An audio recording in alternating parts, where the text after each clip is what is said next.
Meaning of gridiron. Gridiron. Gridiron.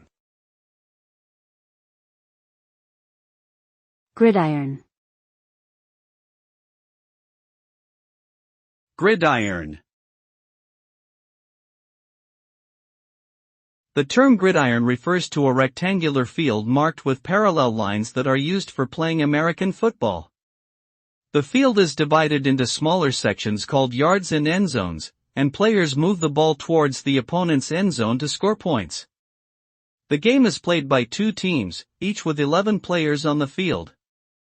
Gridiron is a physically demanding sport that requires strength, speed, and agility. It is also a popular spectator sport in the United States, with millions of fans tuning in to watch professional and college games every year.